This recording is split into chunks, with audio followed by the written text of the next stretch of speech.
Now your USB has been plugged in, and we will learn program Playback control. First, you need to know how to create new programs. Click New Program. We can add files to choose the picture that you want.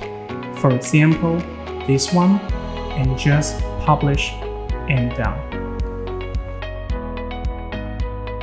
And now, when exit confirm, in the program list, the new program 6 is what we have just created before. And in the draft, we can publish, modify, and delete. When we go to modify, here we can add another content from the file.